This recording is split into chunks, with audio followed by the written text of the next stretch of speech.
கிறிஸ்துவுக்குள் பிரியமானவர்களே, கர்த்தராகிய இயேசு கிறிஸ்துவின் நாமத்தினாலே உங்களை வாழ்த்துகிறேன். இந்த நாள் உங்களுக்கு ஒரு மிகுந்த ஒரு ஆசீர்வாதமான ஒரு நாளாக இருக்கட்டும்.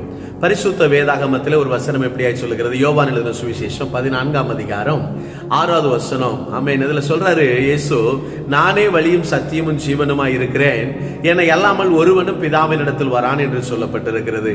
ஆமென். அருமையான தேவ பிள்ளைகளே, இன்னைக்கு உலகத்தில் எத்தனை பேர் சொல்லுவாங்க, நான் யாருக்கும் எந்த கெடுதலும் செய்யல, யாருக்கும் எந்த தீமையும் செய்யல, அதனால நான் மரணம் அடைஞ்சா கட்டாயம் நான் சொர்க்கத்துக்கு போயிருவேன்னு சொல்லி நிறைய பேர் சொல்றதை நான் கேள்விப்பட்டிருக்கிறேன். இன்றைக்கு உங்களுக்கு நான் ஒரே ஒரு காரியம் சொல்லுகிறேன்.